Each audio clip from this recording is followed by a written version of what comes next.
Get out the insurance cards, get out the copays. The office is open, my friends. Brought to you by drroto.com.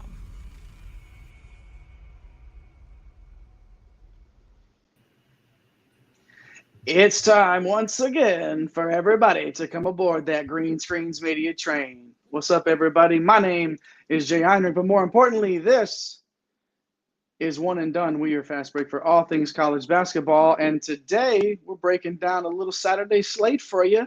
Going to get you out ahead of things on DraftKings. Got a couple of my best dudes here with me today. He is the Baron of Bread at Fantasy Nav on Twitter, Eric Romoff. We're going to hit up Eric in a minute, but first we're going to open with the captain of our ship, El Capitano. You can follow him on Twitter at MCHolland34. He is that dude, Mike Holland. What's up, Cat Daddy? What's up, man? I'm ready. I got a little bit of taste of victory a few days ago. Prize picks have been heating up, so after a little bit of a cold streak, I'm ready to get back in the saddle and let's make some money, man. Let's get some people some winners too. So, Eric, man, are you down to ride this train or what? Yeah, things are really starting to heat up, right? We're seeing a lot of teams play a really impressive brand of basketball, and it's really starting to stack up for us on the DFS side, right? Didn't quite ship that last tournament that we talked about in the slate on Thursday night, but definitely had more than half of my builds make their way over the pay line. So we love seeing that. And we got people in the chat that are wanting the same thing. We got Joe in here trying to get this money. Got the good old boys checking in, ready for some strategy, and our guy Anthony G ready for these winners. So everyone's here. We're all geared up for a big Saturday slate, 12 gamer. Let's get this thing going. Absolutely, man. We got the 12 game slate, like Eric just said. Everything's tipping off at 12 noon Eastern time. The main contest that we will be looking at will be the $12 entry 2K to first big jam. That's going to be a big one that will be in tomorrow. And then also taking a look at the $95 bonanza for seat number 11. So if you're wanting to get into that action, those are a couple that we'll be looking at. Like I said earlier, this is a 12-game slate. Some of these numbers that we're going to be giving you, it's all based on Ken Palm's numbers, Ken Palm matchups, Ken Palm metrics, everything that he does over there. That's a great site. And we will be giving you a lot of those numbers today. So like I said, 12-game slates, lots of awesome game environments. So look, it's going to make some good television watching if we're sitting around all day long, flipping through this stuff, watching your lineups catch on fire, not in a bad way, like fire in a good way. You're going to be seeing a lot of great matchups on television, but with some tough pricing, we're going to have to get tricky with how we spend some of this dough. 7 guys at $9,200 or more on this slate. So we're going to have to figure out how to use some of that solid value that's also there. So we're going to take a look at, in addition to other things, Vanderbilt, some guys on Vanderbilt with Robbins being out, looking at some Iowa State bigs, some Georgia Tech guards. But first of all, we're going to showcase our top 3 projected game totals according to Ken Palm. And then towards the end, we're going to do some rapid fire stuff with some bonus games and some potential fantasy goodness for you. So without further ado, our first matchup that we're highlighting today, Iowa Hawkeyes at the Ohio State Buckeyes. A total of 159, pretty good total there. Let's start off with Iowa, 12-6 right now. 5th offensive efficiency in the country, 57 tempo. We really like those numbers, especially with some of the guys that they're going to be running out there, Mike. So let's start there with Iowa. Who are a few guys that you're looking at for the Hawkeyes? Yeah, for sure. First, I was kind of surprised at this total. I mean, that's a whopping total for these two teams. But you look at it, and Iowa 5th in offensive efficiency, Ohio State is 11th, and neither team is in the top 80 in defensive efficiency. So I think for me, when you look at Iowa, it just really has to start with Chris Murray, right? Like, he's 9,600. He's one of those 7 guys that's 9,200 or above. So we have to determine, if we're going to play one of those guys, 2 of those guys, how we can make them fit. Obviously, he does everything for this team, right? Like, we won't need to go over the gaudy rates and the stats. Like, the dude is just a monster. I mean, in the last 5 games, he's got 350 burgers. So, you wrap that up at 9,600 and, you'll go ahead and take it and just kind of move on. So he is the number 1 option because there are so many top guys in this slate, it feels like the ownership on these guys is going to be spread out. So you can pretty much get him at a decent ownership level, whereas, most of the, 7 and 8 gamers during the week, like he's so highly used, right? He's usually in the, the 30, 40, 50% range at this price. So it'll be interesting to see what he comes in at. I'll have my fair share of him. I also like to pivot when I'm not playing him to Filip Rebraca. Like it feels like whenever Murray doesn't really go off, it feels like a Rebraca night, right? So, he's someone that's capable of going mid-30s up into the low 40s at 7,900. You like that as well, especially with the savings of $1,700 at that forward position. With Rebraca, man, he's really come on this year. Last year was just kind of a guy. This year, dare I say, probably the second option on this team right now. He kind of does everything on the boards defensively for them, so he's going to have to be big, especially against Ohio State's big front line here. So I'll be using some of him, nothing too crazy. Peyton Sandfort, like his price has just come up a little bit too much for my liking, especially if Patrick McCaffrey is practicing again. He took that leave of absence for, his dealing with some mental things. So he's, we're not sure if he's actually going to play or not. If he doesn't play it, like Sanford a little bit more, but that price is just too expensive now. We see that 43 and 35 that he put up, but he's going to have to knock down shots at a high clip because, his rates outside of that, just really nothing really sticks out, but he can't knock down the 3-ball. I would just rather spend up and get Murray and Rebraca, who are just going to do so many different things. You can also look at if Patrick McCaffrey's out at Connor McCaffrey. It's got that weird guard forward eligibility, right? 5,700, right? Like the rates are, 13% usage rate, only 11% shot rate. Really everything has to go right. So if you're game stacking, he's an interesting way to be different if you want to do that. But I'm probably not going to go there. If he's more in like the 4 or 5 range or even maybe flat 5K, I'd have a little more interest in him. But really, I'm concentrating most of my ownership on the 2 big forwards here. So, Eric, what do you think about Murray versus Rebraca, and what do you think about the guards on this team? Yeah, I definitely think that up top, it's going to be a pretty even distribution of ownership, right? There's so many top tier guys on the board that I don't think any of them are really going to get too much ownership. And Murray's in a pretty solid spot overall. So definitely like the call there. In terms of the top guards, OSU, they're coming in off of losing 5 straight, right? And they've given up some pretty solid games to lead guards before. For me, the name that we haven't talked about so far is Tony Perkins. This is, the quintessential GPP play, right? He's coming in off of a huge game, 36 points his last time out. But prior to that, 7, 22, 21, but then another 33, right? So really has the ability to get some ceiling to pay off that 6.5K price tag. It's largely tied to minutes, right? If he's getting some more run, he's definitely a player that can get up there. His usage is all right, 23% shot rate as well. Hands out some dimes, 19% on the assist rate side. So he's an interesting way to get into this game and potentially a stacking option. The other name that jumps off for me is Aaron Eulis. 4.3K definitely offers some nice salary relief. Kind of a similar look to Perkins overall, right? This is a boomer bust type of play. Obviously, his booms aren't nearly as high, but you're going to get 20 points or so off of a 4K-ish guard who's in a pretty decent matchup against Ohio State. Definitely feels like he's got some potential to not only offer some salary relief, but kind of offer a unique way to get onto the Hawkeyes.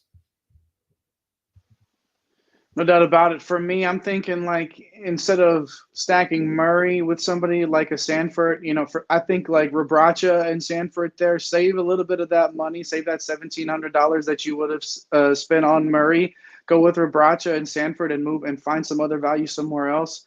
I think Sanford has a decent opportunity here, like you mentioned, Eric. Ohio State's given up some big games to some guards recently, and if Sanford is going to get those minutes, it's something to consider. Let's move on now to the Buckeyes. 11th offensive efficiency, 194th tempo. So this will be a play up game for them tempo wise. Iowa's going to push that a little bit. Mike, some interesting plays here. Nobody over that 9K range may be able to find a little bit of value here. Who are you liking on the Buckeyes? Yeah, I haven't played much of Bryce Sensabaugh, but I probably need to start doing that. Even though his price is starting to climb, I was supposed to buy low, right, and I'm supposed to sell high, but maybe I'm just a sucker. But with Sensabaugh, like the rates are crazy. He's a 31% usage rate, 34% shot rate. Can really crash the glass. Starting to do a little bit more now. We just thought of maybe just being a scorer, but really hitting the glass hard, and a 10% assist rate and 2% block rate, which is why you see his totals into the mid 30s, even touching a 41. At 8K, a little bit tougher of a pill to swallow, but Jay, you mentioned it. Like, this is the pace up spot, right? 194th in tempo. They're at home. I was visiting them. Going to want to push the pace with their 57th tempo. Ohio State's projected to score, almost 80 points in this game. So, I'm kind of struggling here to, what to do with Ohio State, because I want to get in because the pricing is, it's fairly decent, right? Like you mentioned, Sensabaugh is the most expensive guy on their side at 8K that we would really need to be paying for. I can't quit Justice Suing. I don't really know why. I've been burned so many times, especially that 13, the 12, and the 24. At 6,500, like, you still like his usage rate. Like, he has to be a key piece of this offense in order for them to, to really do anything here. So, with Ohio State being that, that 5-point favorite, it's, at home, you like that for him. So I'm going to have playing some shares of him. I feel like he's a great large field, definitely not a single entry or cash game play by any means. Same thing with Sean McNeil. He's 5K. He's just a shooter, right? Transferred over from West Virginia.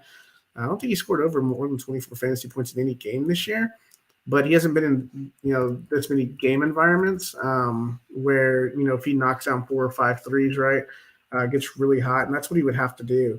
In a game stacking environment, putting him with Sensabaugh or even with a Suing, two of those guys go off at, 11-5 together with Suing and McNeil. And, you catch the Murray game on the other side. You're looking pretty solid for the rest of your build. So, really the Iowa weakness is going to be, the big men, right? Like, TJD and Dickinson have smashed here. So, really looking at Sensabaugh, and I don't know, Eric, like Zed Key, like that price is really annoying. Feels like he's going to be super popular. He's been popular the last couple of slates. What are your thoughts on him? Do I just click the lock button on Zed Key tomorrow? I don't know if we can get to a point where we're actually going to say to lock him, but he looks like he's a really solid play, right? Like the first thing to mention is that price tag. Like, yes, it's going up, but it's still fairly reasonable given not only how he's performed lately, but also his rates on the season, right? 22% usage, 20% shot, 35% combined rebound rate, and 5% block, right? Like, this kid is an absolute force on the inside. You mentioned that Iowa has been kind of getting handled by big men. Key should certainly be able to do kind of whatever he pleases, right? So I think he'll be popular. I think rightfully so, right? I don't know if I'll go quite as far to say that he's, kind of a foundational core 4 type player, but you're going to be hard pressed to find someone in the mid 6K range that is in as good a spot and offers as stable scoring as Key does. If anybody could unlock this slate, it's a guy named Key. So, it's something to think about, baby. Slide him into a couple of things there and we'll be all right. Let's move on to this second featured game that we're going to talk about here. UCLA Bruins, 3-point favorites at the Arizona Wildcats. Ken Palm projected score 78-75 UCLA. We know what UCLA brings to the table: 12th offensive efficiency, 5th defensive efficiency. So they're just an impressive team. Obviously, their 17-2 record reflects that. 241st in tempo. This is one of those guys that, super expensive. We've seen him drop a 60 burger, Mike. And if you hit on that at 9,800, then you're in really good shape. But if you get the 28 or 23 that he's put up in the last 4, you're in a little bit tougher spot. Obviously, I'm talking about Jaime Jaquez Jr. So give us a little bit about Jaquez and anybody else you're looking at on the Bruins. Yeah, I don't know, man. Like we just talked about, like Chris Murray, we just talked about Zed Key, right? Like I'm hard pressed to play 9,800 Jaime Jaquez. Like if he was 8,600, like yeah, absolutely. Like get me into some shares. But two things kind of working against them. One, we like UCLA a lot because obviously they're getting the pace up, right? 241st in tempo. Arizona likes to run and gun. So a lot of possessions in this game. Love the implied total here. But man, like that is a hefty price tag for someone that is not an Oscar Tshiebwe or a TJD or a Chris Murray, like that consistently puts up 40s and 50s. Massive leverage if you catch that 55 bomb from him or a 60 bomb from him, because I don't think he's going to be popular at all. Because I mean, he's almost 20% of your salary, so that I just don't think I can get there. One, because I talked about my love for Jalen Clark, I think on the last slate, and he's 8,100.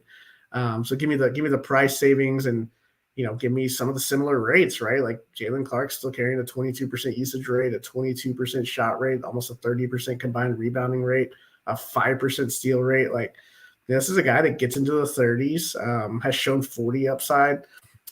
For me, he kind of feels more the guy because Jaquez, him and Bona are going to have to deal with, Ballo and Tubelis. Like that, I can't just escape that, right? So, for Clark being 8,100, probably my favorite play from UCLA. I'll be playing some pretty good shares of him. Adam Bona, man, has really come on recently. Like, we didn't know, obviously, the injury to the beginning of the year, but, 5-star freshman along with Amari Bailey, who we don't really know his status coming into this game. But for Bona, it's really just a minutes thing for me and just the usage rate. Like, he's not really that guy that's going to go out there and play 35 minutes yet. I feel like as we get closer to, March Madness, he's probably going to be out there for 32 to 35 minutes. And if he's still at this type of price tag, you definitely want him. He's someone that kind of gets into the mid-20s. Just not a lot of upside with him, though. So I don't know if I'm going to be using him a lot. For me, I'm really looking at Jalen Clark. And I don't know, Eric, like Tiger Campbell's been my guy. I've been burned a lot. But, I mean, are you going to be jamming him into some of your lineups? Yeah, he's definitely in play, right? Like you mentioned with Jaquez and with Bona, like, for how well they've been playing throughout the course of the season, they're going to have their work cut out for them coming up against Arizona with Ballo and with Tubelis in the middle, right? So, definitely has me leaning towards the guard side.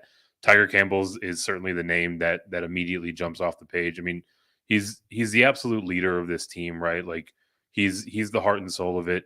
And his rates look really solid. He's 25% usage, 27% shot, hands out some dimes, 25% on the assist side.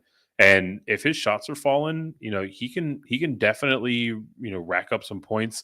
This is an Arizona team that they're facing that's 243rd in opponent 3-point rate, right? So shooting about 350 on the season from behind the arc. Maybe that walks up a little bit. We see those points totals push up into the high teens, low 20s. Definitely can pay off that 7.3K price tag. And then sticking with the guards, Singleton is interesting. You mentioned Amari Bailey a moment ago. Really, his viability is tied to that, right? If it's going to be another game where Singleton is getting that run, he's got the potential to pop off for 31 points like he did in the last game, right? If he's back to splitting time, then it gets a little bit wobbly. And specifically in that case, paying off 5.7K is tough, right? But if, we're back at a point where he's looking at 36, 38 minutes like he did in his last two games, can certainly get there, but it's one that we're going to have to keep a close eye on when it comes to the news. Yeah, make sure, everybody, that you are paying attention to Bailey's status as the game approaches. There's going to be a lot of points scored in this one, and you might want to be able to see if you can squeeze some value out of his Bruin teammates if Bailey is out. Let's move on now to the Arizona Wildcats. Wildcats are 16-3, ninth offensive efficiency, 70th defensive efficiency. Mike, you mentioned that pace up that UCLA is getting in this game, as Arizona is 11th in tempo. Mike, you've already hit on a couple of these guys that UCLA is going to have to try to contain here. Who are some people that you're looking at? One pretty expensive, one a little bit cheaper, and then there's some value to be had to with the Wildcats. Yeah. So Tubelis and Ballo, man, it's the classic every time we play, right? Like, which one do you pick? Like, And it's getting really frustrating with Ballo recently because his price tag is always like 2K cheaper than Tubelis, and there's a reason why. He's just not doing what he did towards the beginning of the year. I just if the price is going to continue to fall, I'm just going to continue to play him. I mean, there's no reason not to. He has 40 fantasy point upside, big double upside. I mean, he's $1,700 cheaper than Tubelis. I think there were 10. Like Tubelis was 10.4. He's now 9,500. Ballo was, I think, 8,200 last game. Getting a $400 price cut there.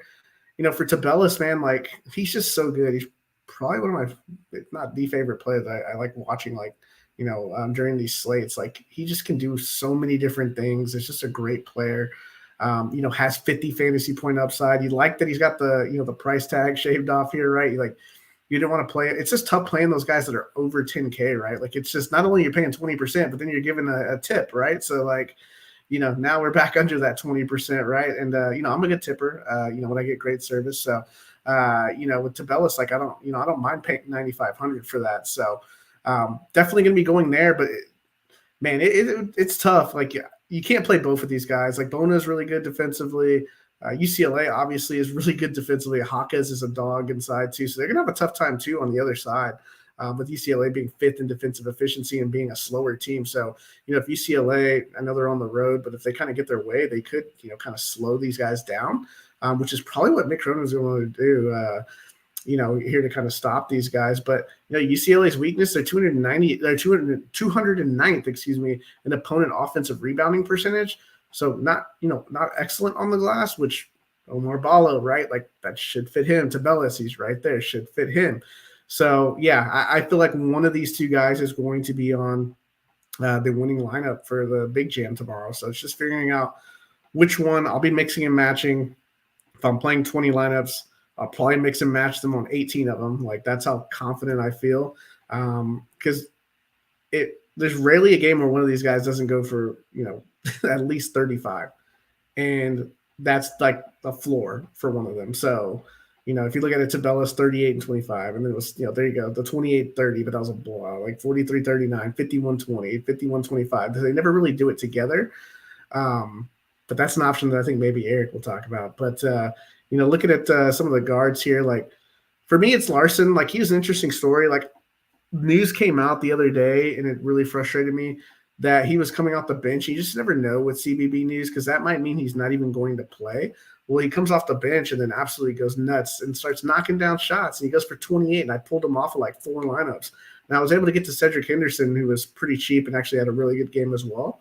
But for Larson, he's that good stacking option to partner with, one of the two bigs. Really, all these guards are decent stacking options, but he's just interesting because no one's going to play him unless you're game log watching. His role's different. I kind of like him coming off the bench now because he doesn't have to deal with as much, Tubelis and Krisa and Ramey, like all these guys trying to get their shots, right? He can kind of come in with the second unit where, a Tubelis or a Ballo are on the bench along with maybe a Ramey. So he definitely balled out. Someone that's interesting. If you get another 28 piece, right, at under 7K, like you're living life right there. So, these aren't going to be popular. I'm not going to force them into my lineups, but I do like rotating 2 ones with Arizona all the time. 2 on their side, 1 on the UCLA side. So something like a Tubelis and Larson with a Jalen Clark or Tiger Campbell is a really nice 2-1 for me. But I could be talked on to our guy Ramey and our guy Krisa. Eric, what are your thoughts on those 2 guys? Yeah, it's a bit of a letdown, right? We open with Tubelis and Ballo, and that's certainly the headline with the Wildcats every time we talk about them. Which one do you want to play? But both of them are coming in off of pretty nice haircuts. About $1,000 for Tubelis, about $400 for Ballo. And then you've got this rotation of the 3 guards. You talked about Larson. We've got Kerr Krisa. We've got Courtney Ramey. All of them are just consistently in the low to mid 6K range. It's a super annoying price tag. You made a pretty good case for Larson. I guess of the 3, the one that really sticks out the most to me is Kerr Krisa. I also agree with that kind of 2-1 stacking approach on the Arizona side. And specifically, a lot of their rates look really similar, but for Kerr Krisa, it's got a 32% assist rate, right? So he's handing out a lot of dimes. A lot of times the bucket that Tubelis is scoring, that Ballo is scoring, is coming off of a pass from Kerr Krisa. So a little bit of an interesting way to get a bit more correlation between your Arizona pieces. On the other side, Courtney Ramey, 6.1K, certainly the cheapest of the option. Generally, that means that he's probably going to be the most popular of the options, even though the pricing between the three is relatively negligible. There's not a whole lot that jumps off the page. 17% usage rate, 21% shot rate, hands out a couple of assists, but closer to the 18% range, the rate on his assist side. He's someone that I'll consider specifically when stacking. He's probably not someone that I'm going to get to all by himself, but of this rotation of the three guards, I actually lean on the Kriisa side, and then I would go Larson and then Ramey. I don't blame you for going that route. However, I've been over at Club Irwin here and seen Courtney Ramey play some Ramey ball. And when that cat's going off, for me, the stack on the Arizona side, if you're going to, might be Balo Ramey, because I think Balo's going to get his. You save a little bit of money. And then if Ramey, you got to like Ramey at 6.1K to in that 26 to 28. You see the 33's been the ceiling lately. I think that's something to consider, especially with as many shares as we'll probably have of some of these Wildcat players. All right. Game number 3. Last but not least in terms of our we're doing 4 games tonight. We got 4 on here. We got 4. So we got 4. It's 4. So now game number 3 here. DePaul Blue Demons at the Friars of Providence. Ken Palm projected score 81 to 69. Providence. A lot of points going to be scored in here. DePaul, not a great record, 9-10, 116th offensive efficiency, 156th defensive efficiency, 77th in tempo. Will get up and down a little bit. Coming off a pretty impressive victory over number 8, Xavier, as well. So they're playing with a little bit of confidence. Heading on the road, though, to play Providence. We are going to start with DePaul here. Mike, not too many super expensive options here. Is this something where you might look to get some shares of one of these higher scoring games? Is DePaul somewhere where you might spend a little bit of time? Yeah, I'm having a tough time because, they're on the road coming off of that massive win at home against Xavier, which no one saw coming. And how these guys go on the road. We just saw Umoja Gibson go nuclear, which it seems like every third game. He goes nuclear for 40 fantasy points. So if we're going to every third game, I don't think this would be the one, right? But he's 7,400. The rates are high. Projected to score 70. I mean, he's going to play just a pile of minutes. He's on the floor, so he's going to take shots. He's going to create for others. He's got a nice 3% steal rate. Yeah, I'll have a share or two of him out of 20. Javon Johnson, you just know he's on the court, but he's not really doing anything on the court. Most games he's a scorer, but kind of taking a backseat to some of these other guys in the ancillary department. But you like his shot rate, and you like the fact that he's just playing piles and piles of minutes. So for Javon Johnson, could he get to a 40 potentially? This is obviously a tougher matchup at Providence. So playing 20, maybe get him on 1, but these price tags are a little bit tougher. Prefer spinning down a little bit if I'm trying to get into DePaul. It's just tough, right? Because even Penn, he's 6,800, and the minutes have been okay, but the rates are just not great, right? So really struggling here with their 3 most expensive plays. Really like the Providence side, but I guess if I'm picking one guy, it's really going to be Gibson for me. So that's kind of where I'm at. I haven't played Deshaun Nelson. I missed some of his big games. I mean, Eric, have you gotten him on any of your lineups? And what do you think about him as far as his? He's got some pretty nice rates here and potential at that price tag. Yeah, he's one of the more interesting plays on the DePaul side, right? Coming in at 6.3K, it's a pretty short list of players that are of interest from a DFS standpoint for this team. He's certainly on there, and being the least expensive of the lot certainly helps his case. He's popped off before, right? He's got a 24 under his belt. He's got a 40 under his belt. Specifically, last time they faced off against Providence, almost 34 fantasy points. And those rates, I mean, they're nothing to sneeze at, right? He's 22% use, 20% shot, 24% combined rebound, 15% assists, 3% block, right? Like there are just so many ways for him to get there. Usually these type of players are the, more so the ones we like to target when they're in kind of the mid to high 5K range. But ultimately, I mean, he's flashed in recent enough short order to where he's shown that he can easily pay off that price tag. It's got enough ceiling, and he's done it against these Friars. So definitely think there's a lot to like for Nelson on the DePaul side. Not a ton of super enticing options here, but again, if you find the right combination of players here, depending on where you go and where you spend some of your other money, it could be an interesting spot to be. Let's move on now. Oh, before we move on to Providence, listen. Now you guys are hanging around, you're watching, we appreciate you. Let us know that you appreciate us. Smash that like button. Make sure you subscribe to the channel. Don't forget to do all that stuff. Do your part in the Green Screens media universe. Be that dude for us. Come on. Or gal. Everybody's invited. Green Screens is equal opportunity bread getting. Okay? This is what we do. So, thanks for hanging out with us. Smash those like and subscribe buttons. Leave us a comment. Let us know if there's somebody you want us to hit on, or if you agree with some of these plays that we're making. Don't be scared. Get in that chat. Leave us a comment. We'd appreciate it. All right, let's move on to Providence now. 14-5 records, 22nd offensive efficiency, 69th defensive efficiency. Nice. 169th tempo. Nice again. So looking at this, Mike, figuring out a way here, a little bit more of a price to pay to get into Providence to some of their higher scoring players. Who are you looking at when it comes to the Friars? Well, I think Eric knows who I want to talk about first because he was on one of my 3-time Big Jim victories, if we're counting Main Slate. And that's to be Devin Carter. Man, like piles and piles and piles of minutes. And the price tag just does not seem to go up. And guess what? He was on my winning lineup against DePaul at DePaul when he went off for 47 fantasy points. So, wrote him up that day, firing up again at home. The kid is just great on both sides of the ball. Going to get a ton of shots. Going to create havoc on the defensive side. Just get him in. I think I got him last time at 10%. I don't.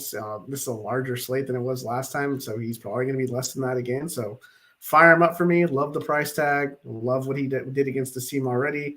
Love that they're at home. Love the 81-point implied total from Ken Palm. There's going to be some guys scoring in this game. The other guy that I really want to get into, but it's $2,100 more for Bryce Hopkins. And, man, he's just been great this year, but I don't know, man. He's in that weird price range, right? Those guys Tabellis and them are, Murray right above him, right? So if you can find the extra coin, you kind of want to go there. But then you can't forget, he's in an awesome matchup. We saw the Xavier Biggs, Fremantle and Nunji absolutely destroyed DePaul last game. I think they both doubled. So Hopkins being the 4-man, here, putting up back-to-back 37s at 8,800, that's not quite enough. He's pretty much a cash lock or maybe even a small single entry, 60-man field. You'd feel good about just locking in your 40 fantasy points, right?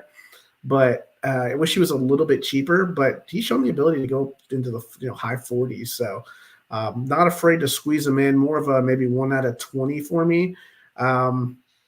Noah Locke, if you told me he was going to shoot well, I would play him, but he has to shoot well because he doesn't do anything else. If he makes his threes, he knocks down 3 or 4 threes. He's usually getting into the 20s. If he's not, then he's putting up a 9 or 11 like he has over the past couple of weeks. So don't know if I'm really going to go there. I'm just enamored by Devin Carter here. We don't have the Bynum news, which is annoying, and he's obviously been out with the abdominal issue. But if Bynum were to play and he's a full go, then you have to like him at his price tag. But it feels like if he's going to come back from the injury, and this is kind of maybe a potential blowout spot, they're not going to really rush him back. So I'm kind of nervous to use him. But if we get he's full cleared, maybe trying to sneak one in of him. I haven't played too much of the other big here, Crosswell, but we just talked about Fremantle and Nunji. Eric, what are your thoughts on Crosswell here? I know you've played him on a few lineups so recently. Yeah, I have. And Big Ed Crosswell is one of the favorites of our guy, Anthony G, checking in the comments. Sounds like he is at the New Mexico game right now. So we'll be checking this one on the replay later. But always appreciate you swinging through, Anthony. And I know that he's usually going off in that comment section anytime we talk about Ed Crosswell. This is a guy that the first thing that comes off the page for me is that he's just clinically underowned, right? I think most people when they're getting to the Friars, they're usually paying up to get the Hopkins, or they're going all the way down to your guy Devin Carter, right? And so Crosswell is routinely right in between those two from a price point perspective. I think that's probably going to be the case again here for tomorrow's slate. And you mentioned earlier with Nunji and Fremantle just absolutely eating DePaul alive. I think that's going to be the case for the big man here, right? So 7.7K can certainly pay off that price tag. He's got the rates that you're looking for: 21% usage, 21% shot, 32% combined rebound rate. So he's going to be cleaning up glass all day long. I like him to push for another double-double. And if he does that, that's the type of game environment where he's paying off this type of price tag, right? You look through his game logs where he's getting up to that double-double is where he's pushing for 40 points. 7.7K, that's exactly what you're looking for, especially at low ownership. Got to think Crosswell is going to snag some offensive boards, right? DePaul 322nd in opponent offensive rebound percentage. Crosswell, and then if Bynum's there, at that price, 5,900. I mean, it's something to consider. Another one to sort of check in on as this tip approaches, to see if you could squeeze him in a couple of places. It's worth giving a look for sure. All right, now we're going to go to our final game here, our fourth and final showcase game. After this, we're going to hang around a little bit after our last showcase game and give you some other plays game by game, do some rapid fire stuff. But while you're here, smash that like button, hit that subscribe button, show us some love. Bam, bam, bam.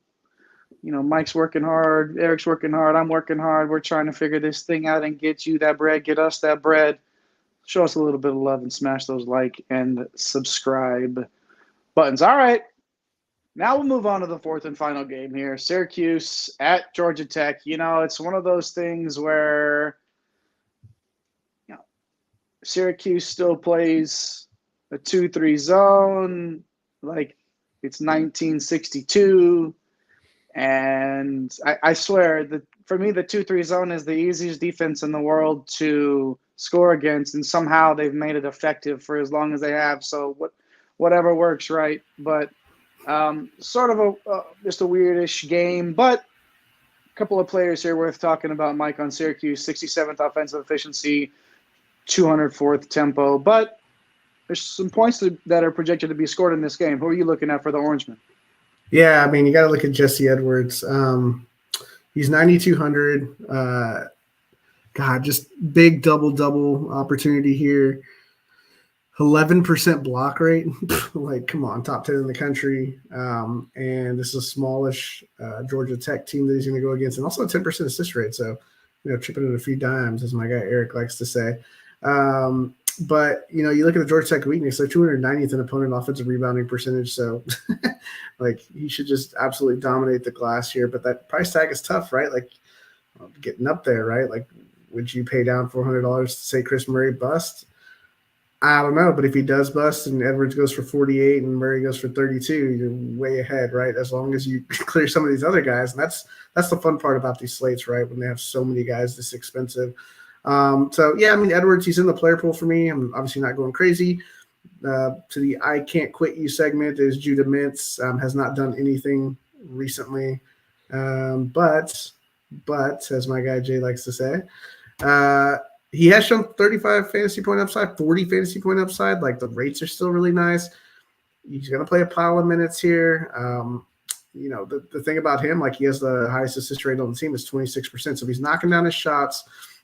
And then Georgia Tech, not great defensively. Also 281st in opponent assisted field goals made. So, you're getting dimes if you're scoring on them too. So if he's doing the scoring and dishing out the dimes, I mean, I think he has upwards of high 30s upside here. So at 7,600, right, you probably want to get him into the 40s.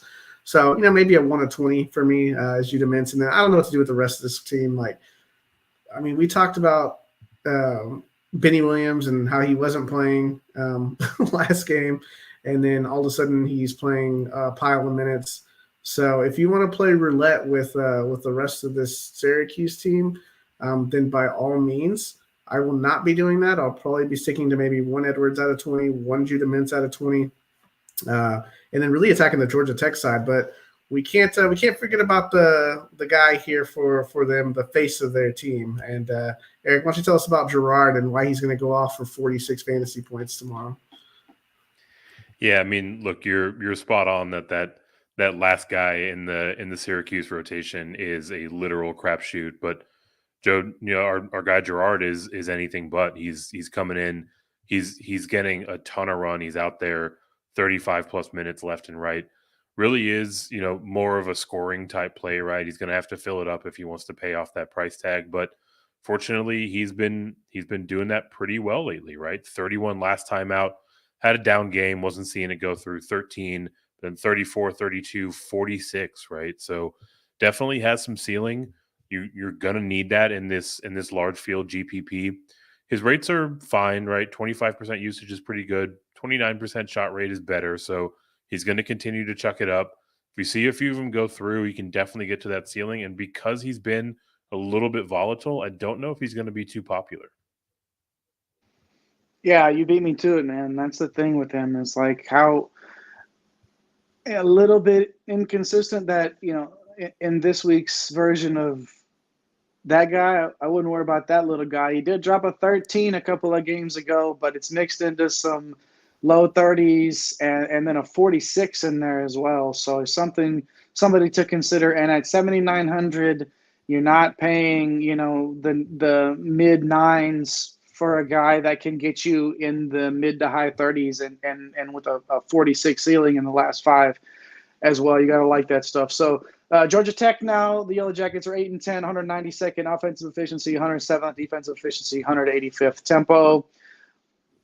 I mean, this is, if we're hitting this up, it's because we've decided to go with some middle of the road options. But there are a lot of guys to talk about on this team, and that's what makes it interesting. Is some of these cats have been going off at different times, and if you hit on the right one, that's somebody that can help you unlock this slate. So, Mike, give us a little bit of insight on the Yellow Jackets, some players that we should be considering in our lineups. Yeah, so you get the 2-3 zone, and then you get the most expensive player, 6,400 on this team. So everyone outside of Devin Smith is going to essentially be under the average salary. And the thing about, we're talking about this, like you just run the tape, right? We should just have like where you just press play right here, where it's me saying that opponent offensive rebounding percentage is 346 in the country. Opponent three-point rate is 352nd in the country. Opponent assisted field goals is 362nd in the country. People are going to shoot a ton of threes. They're going to get a lot of offensive rebounds, and they're going to assist on made field goals. That sounds like a winning formula, and every time Syracuse opponent plays them, one or two guys go off, and they're typically not priced under 7K. So now spin the wheel here, right? Georgia Tech, like who's it going to be? Now we have the doubtful Lance Terry, so that kind of helps right there. If he's out, like, man, now you don't have to worry about, like, it feels like 15 guards, right? It's only 14. But no, on the reels, like Devin Smith, like, man, for a guard, man, he's been racking up rebounds, double doubles. Weirdly enough, I mean, has shown 40 fantasy point ceiling. Kind of an up and down guy. It's like, you're gonna have to spin the wheel here, and if you're playing mass multi, you just kind of rotate these guys through and through. Miles Kelly kind of saw the minutes go down. 6K, like he's not that exciting, but again, he's a guy that could pop off, right? Outside of Smith, I don't really know that I'm going to get to Kelly. I would rather go down to Kyle Sturdivant, who should get some fair run here at 4,500, and he's been near or at 25 fantasy points in 2 of the last 3 games. Got 30 minutes last game. If he gets 30 minutes again against this zone, he's going to let it fly. Going to knock down some threes. Going to create some assists. Like, I hate when Kyle Sturdivant is in a good spot and at this price because I've been hurt so many times before. But I'm gonna probably have to go there. Whereas if you want to try to play one of the bigs here, like Jalen Moore, who, man, talk about like this team being volatile. Like you have no idea which one of these guys is going to go off. Now, Jalen Moore, he's 6,200, coming off of the 34 piece, right? Like I like him better than Howard, but 32 minutes last game and got a ton of shots. But it's like who plays in the middle of that zone for me? I think they put Smith right there in the middle of that zone, and that's the guy that goes off. We saw Jordan Miller in there from Miami have a nice game. Nate Laszewski was in there. It seems like if Blake Hinson from Pittsburgh was in the middle of that zone going off for 40 fantasy points. It feels like if you can figure out who the guy in the middle of the zone is, he's going to have a really nice game. Could it be Jalen Moore? Potentially. He does a lot of different things. I feel like Smith's going to be that guy that's probably in the middle of the zone, kicking it out to Miles Kelly, Sturdivant, guys like Coleman.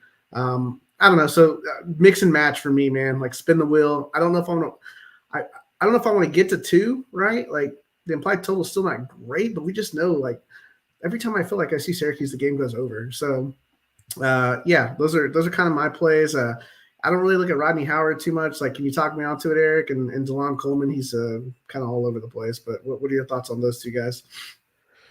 Yeah, look, anytime you're facing off against Syracuse, rotating through and getting, kind of mixed exposure to the team that they're facing is key. I think Rodney Howard should be featured in that rotation, right? He might not be the most likely player to end up in the middle of that zone and just having an absolute career day, but the way that they use him for the Yellow Jackets fits pretty well. Specifically, his 25% combined rebound rate, right? Like you talked about 346 opponent offensive rebound rate that Syracuse is carrying. So should be a few more boards, potentially a couple of putbacks. Definitely he's going to get a bit more run. He's going to be on the floor guarding Edwards. So, a few more minutes, paying off 5.4K isn't exactly the hardest thing to do, especially considering those things. And the other name that you mentioned is DeLon Coleman. For me with him, it really boils down to the Lance Terry injury. If he's not going to be out there, should open up a bit more minutes. And so this guy that he's kind of up and down, but he can get hot, right? He can tear off a little hot streak and put up some points. So 18, 12, 7 over his last 3, right? So feeling like he's due if he gets a bit more run. Feels like he can, get back into that 21, 28 that he flashed not that long ago. Got a lot of guys on this team that are like jacks of all trades and masters of none. But if you hit the right combination here, not a lot of star power. It's not like we're talking Georgia Tech on a show-by-show basis necessarily, but they are playing Syracuse, the weird game with the 2-3 defense and everything like that. And like I said, it's the easiest defense. You penetrate, you get 2 people on you, you pass to the open person, and you do that until you get your open shot. And that's why some of these guys at 6,400, 6,200, 6,000, nobody over 6.4K on this Yellow Jacket lineup. It's intriguing to, try to fill out a couple of, lineup spots with these guys, especially sort of at 4,500. That might be an itch that you want to scratch. All right. We have featured our top 4 games, or at least 3 top games and 1 interesting one with the 2-3 zone and all that stuff that goes with Syracuse. But now let's bump down here. We're going to do some rapid fire stuff. We're going to go back and forth like we were Aaliyah. So we're going to start here with Ole Miss, getting 10 points at Arkansas, 138 implied total. Eric, give me somebody for Arkansas, or a few guys if you'd like for Arkansas that might be interesting to play in this matchup. Yeah, Arkansas is always kind of a tricky one to navigate. There's always a lot of intrigue in getting into the games that they're playing in. For me, the name that really jumps off the board is Anthony Black. 7.6K. He's certainly shown in recent games that he can pay that off. Coming off a 40, a 31, he's got a 13 floating in there. But don't worry about that little guy. Another 40 before that. The thing that really makes him the interesting play for me is he gets it done in so many ways, right? He's often well into double digits of scoring, but he's also chipping in 6, 7, 8 boards 4, 5, 6 assists, couple of steals, couple of blocks, right? So a lot of different ways to pay off that price tag. He just feels like he's the most consistent of the Arkansas guard. Mike, Ole Miss getting 10 here, only 138-point total. Who are you looking at for Mississippi? Yeah, I mean, I guess you could look at Matthew Morrell. He's 7,100. I haven't played him, and that's probably why I've lost earlier in the week because he went for 40 and 38 within the last 10 days. So he's 7,100. This is a tough defense. It's a tough matchup on the road. Their implied total is not great, but he just plays a pile of minutes and jacks up a ton of shots. So I guess if you want to get cute, I'll probably throw him on one just because I missed out on the boat here. We'll see if he can make it happen. Hate him if you're like the fifth guy off the bench because he's going to take all those shots, but love him if you're playing him in a DFS lineup. I like that play a lot. Let's move on to the next game here. Miami +4 at Duke, 148-point implied total here. Eric, let's start with you again here. Who's some guys you're looking at for those Blue Devils? Yeah, I think for the Dukies, it really starts with Filipowski, right? Solid game total that you mentioned, 148 points overall. So definitely an environment that you want to get into. And Filipowski's coming in at 8.4K. So I think that with how pricing is laid out, probably be one of these sort of overlooked guys, but really for no good reason. I mean, he's certainly got 50-point upside. Feels like over the last few games, his minutes are really starting to go in the right direction. 35 in each of his last two, 32, 27, right? So the trend is definitely going in the way that we'd like to see it. And the production has been following, right? Pushing 40, 50 points in those last 3 games. So definitely someone that I'm going to make a priority for Duke. 8.4K for Filipowski over there on the Duke side. Mike, give me a little bit of value for the Hurricanes. Yeah, man. Harlan Beverly, out of nowhere, man. If you've been rostering guys like Nigel Pack and Isaiah Wong, and then you see Harlan Beverly just dropping 23 and 27 fantasy points in 2 of the last 3, you've been a little bit frustrated. But at 3,900, he's a price saver. It's a tough defense with Duke, right? But he's been playing so well recently, and just getting minutes. So mid-20s minutes at 3,900. I don't mind it. I don't know if I'm near crazy. Maybe a 1 or 2 out of 20. All right, moving on now. Vanderbilt getting 4 points at Georgia, 140-point implied total. Mike, let's start now with you on this one. Give me some guys on Vandy to look at and maybe some guys to, check on as tip-off gets closer. Yeah, so with Robbins being out, Jordan Wright season, he's 6,500, can play him at guard or forward. He was already kind of him and Robbins were the top 2 dogs here, so now he's going to be the guy. So for me, 6,500, I feel like I'm going to have 25% of him. Colin Smith should get some more run here. He's 3,500. If he gets his minutes into the mid-20s, he could really pay that salary off with an 18 to 20. Trey Thomas, way too cheap for someone that plays a bunch of minutes and jacks up a bunch of threes. So I don't mind it. It's not a great game total, but there's definitely some value on this Vanderbilt side. Yeah, Robbins out, gets her value here with Vandy. Eric, who are you looking at for the Dogs? Yeah, for me, I think it really starts with Terry Roberts, right? 7.8K. The price tag is a little high for what he does, but the reality is that he's a super consistent player. 33 points, 33 fantasy points in each of his last 2 games, and he's flashed some decent upside, right? He's got a 48 that he hung on the board, a few other times that he's into the 40s. So definitely feels like he's the priority for me with regard to the Bulldogs. Definitely has that upside here. And let's move on now to TCU, getting 9 points at Kansas, 145-point implied total here. Speaking of 40 fantasy point upside, Eric, give me somebody for the Horned Frogs that we talk about a lot on this show. We talked about in the preseason, and we're going to talk about him now. Tell us about Mike Miles. Yeah, our guy Mike Miles Jr., definitely a fixture of our top 20 countdown in the preseason. And a fixture of this Horned Frogs offense, right? He's very much so living up to the hype that he had carrying into the season. Can certainly flash for 40 points, went to 43 points 2 times out against K-State. With this game in particular, not the craziest total. I don't think we're going to see him, push for production like we saw with K-State necessarily. But at 7.5K, consistently into that, mid-30s range, just enough upside to make him interesting in a tournament context. Love me some Mike Miles Jr. Dynamic player. 7.5K is a very interesting price to at least have to consider. I think he's got to be in play. Mike, tell us about the Jayhawks. Yeah, Jalen Wilson. He's 9,700. He's always in play. Double machine, like went bonkers last game. So, yeah, anytime he's on the slate, like you have to consider him. What a jump he's made. And then KJ Adams and DeJuan Harris, man, they're interesting mid-tier contrarian plays. Just because Kansas implied total is pretty solid here, and these two guys play a pile of minutes, and they just do a bunch of different things.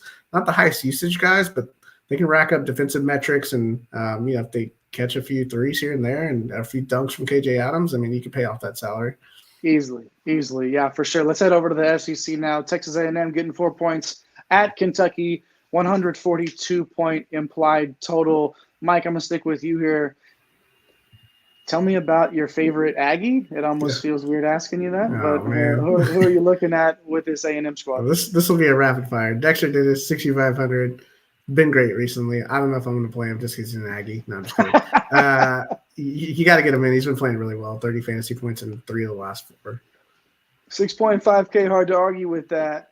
Eric, it's Kentucky, and we don't talk Kentucky on this show without talking one player. So tell us about him. Yeah, kind of a diamond in the rough here. This little known guy named Oscar Tshiebwe. Last time he was on a slate that we covered, we saw him break that 11K threshold. Actually turned in a bit of a stinker that game, but then immediately followed it up with a 78-point performance. So 10.7K obviously can pay that off. Can obviously lead the entire slate in scoring. Really with Kentucky, it all starts with Tshiebwe.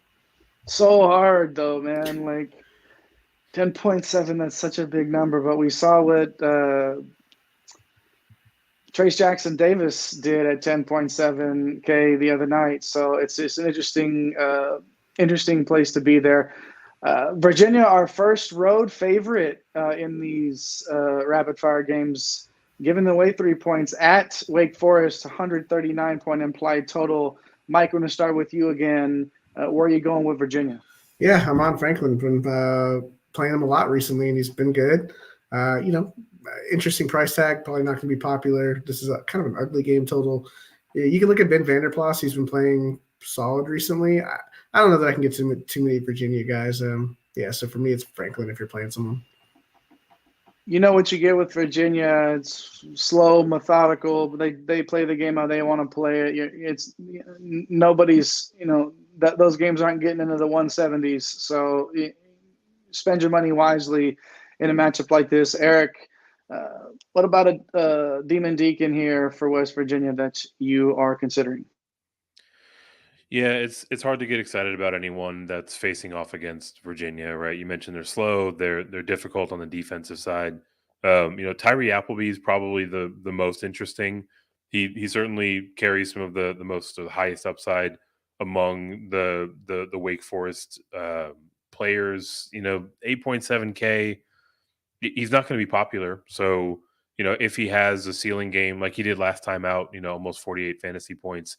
Certainly has the potential to kind of get you separated from the field, but you really need a lot of things to break white for that to be the case. Yeah, no doubt about it. One of those players where at that price, maybe he's not, the ownership percentage isn't too high, and you can get away with it if he goes off. Let's go to the Big 12. Texas Tech getting 6 at K-State, 144-point implied total. Mike, I'm going to start with you again here. The Red Raiders, they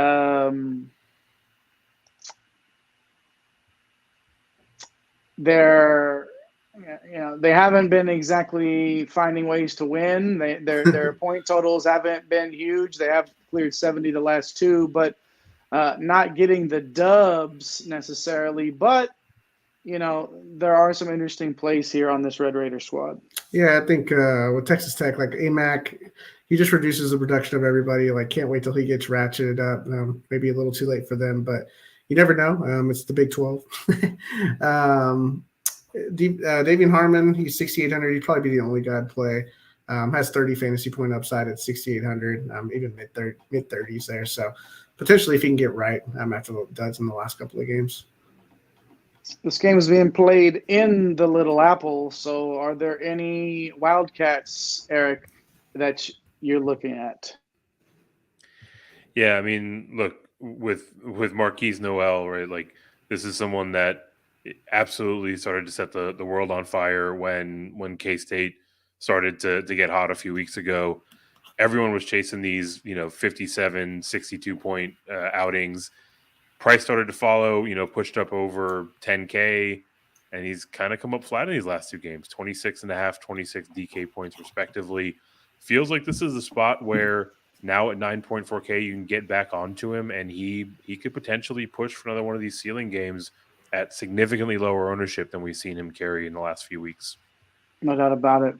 9,400 is steep, but sort of one of those guys where if you get him in and you mix and match, it's just such an interesting play. Wildcats are going to be looking to play well at home. Last game here, rapid fire. Iowa State getting a point at Oklahoma State. Some more Big 12 action. This point total here, 123 implied total. Yuck. Mike, give me something worth talking about, I guess, in a game with this sort of a total. Yeah, I mean, you look at the Iowa State big still. S&E coming off nice back-to-back games. He's 4,700. You can look at Robert Jones. He's still cheap. Trey King is still cheap. Those are the three bigs with Kunk out. So one of those guys is going to go for 20 plus. So, yeah, you can probably find some value here, but that's a scary total.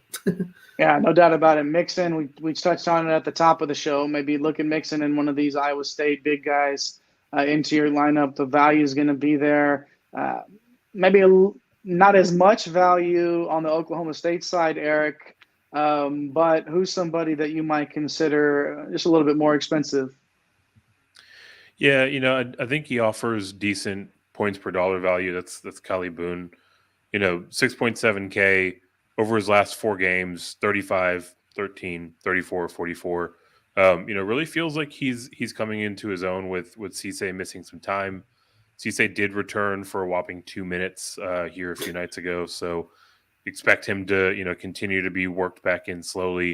I think that Boone is still in a good spot to continue to be kind of the alpha on this team, but I mean that total, right? Like, oof. Don't go out of your way to get into a 123 point game total. If the pricing works as you're rounding out your build, you got 6.5K laying around, probably going Boone, but it's going to be an ugly one with these two teams. It's a tough one to talk ourselves into, but we'll be in all of this stuff. We're going to mix and match. We're going to find ways to get around this. If you are too, leave us a comment. Let us know who you're going to be building your lineups around. Smash that like and subscribe button. That just about wraps it up for tonight. Be sure that you got that notification bell on. Hit that subscribe button so you know when we're going live. Whether it's us three, whether it's Eric and Mike bringing it to you. We're coming strong. We're putting in the work. And what else we're going to do? We're going to get this bread. Thanks for stopping by the office. Get your fantasy prescription by subscribing to the channel and checking out drroto.com. And until the next visit, be well and take care.